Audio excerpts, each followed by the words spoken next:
Early morning, open ground, engines screaming at full throttle. A Russian motorcycle unit pushes forward across exposed terrain, believing speed will protect them. No heavy armor, no long pauses, just momentum. The plan is simple: cross the danger zone before Ukraine can react. It doesn't work. Within minutes, burned frames litter the field. Bikes lie twisted in the dirt. The advance stops before it ever reaches contact. No trenches taken, no line broken. By noon, the assault no longer exists. This wasn't a major battle. No city changed hands.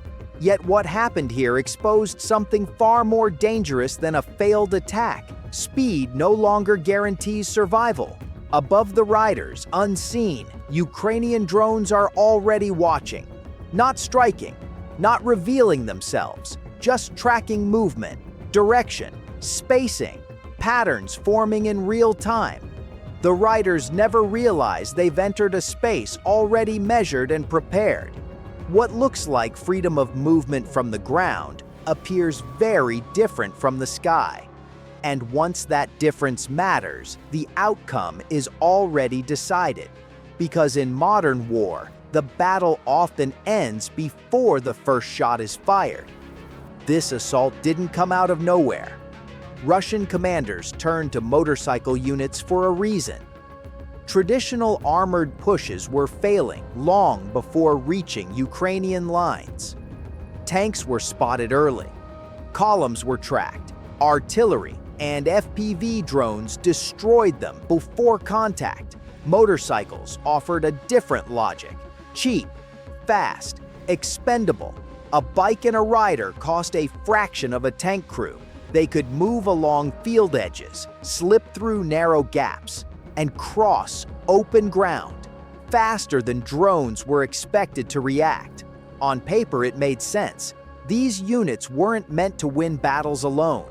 They were probes, pathfinders, sacrificial scouts designed to trigger mines, draw fire, and reveal Ukrainian positions so heavier forces could follow. Speed was the shield.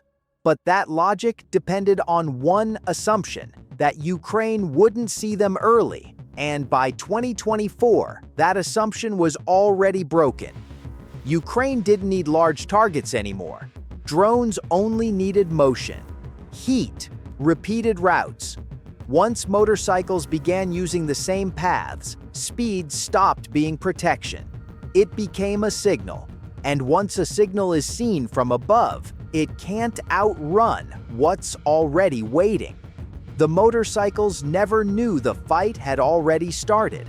Long before the riders reached open ground, Ukrainian FPV reconnaissance drones were already in position, not attacking, not revealing themselves, just watching.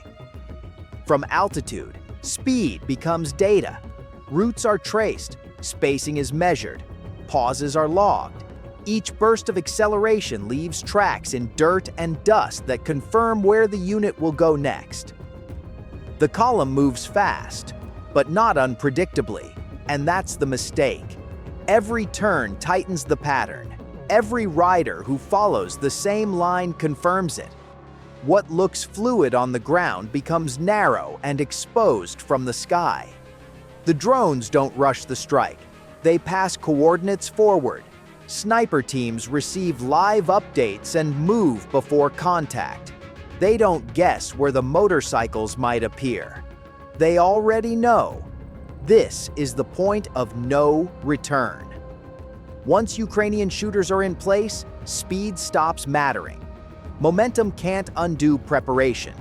The riders cross into the corridor believing they are still unseen. They aren't. And the moment movement aligns with the plan already set, the ambush is released. The first shot doesn't start a firefight. It ends movement. The lead rider jerks sideways as the round hits. The motorcycle skids, crashes, and blocks the narrow line the unit is following. One body, one machine, one obstacle. Momentum collapses instantly. Riders behind brake hard. Others try to swerve around. A few accelerate blindly, not knowing where safety is. Spacing disappears. Formation breaks. What was a fast assault becomes a cluster of confused decisions.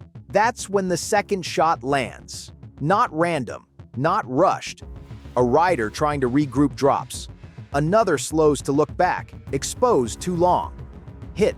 The shots are spaced, measured, deliberate. Each impact doesn't just remove a rider, it injects doubt. Panic spreads faster than bullets. Engines rev either, dust rises.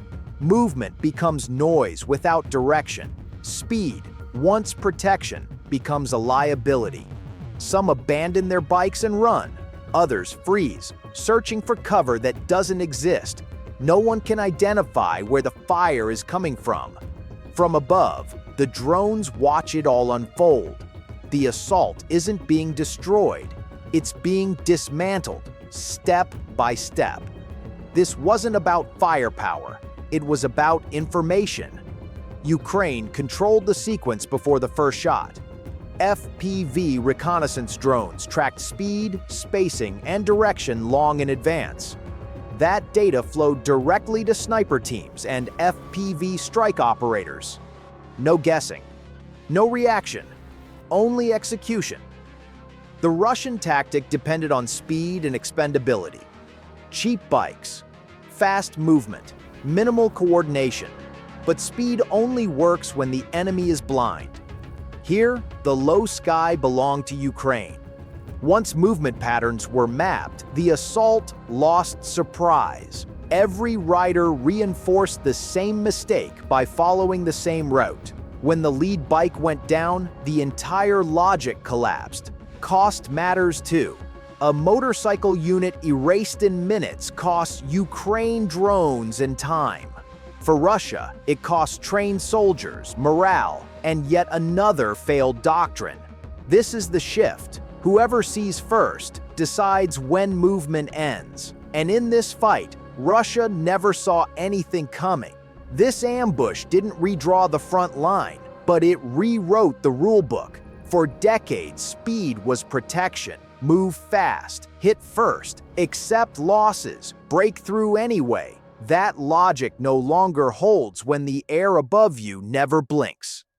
In this fight, Ukraine didn't need more soldiers or heavier weapons. It needed time, visibility, and patience. FPV drones provided all three. They turned movement into exposure and hesitation into death. The implication goes far beyond one failed assault. Any force that relies on rapid ground movement without controlling the low sky is now vulnerable. Motorcycles, infantry, even armor. Once seen, they are shaped, delayed, and dismantled before contact. Russia faces a dilemma with no easy answer. Slow down and suffer attrition. Speed up and become predictable. Either way, information remains the decisive weapon. This is where modern warfare is heading. Not louder, not faster, smarter. If you want to understand how drones, surveillance, and timing are reshaping combat in real time, subscribe to Military Grid. We break down the battles that don't always make headlines, but decide wars. Because in today's battlefield, the side that waits wins.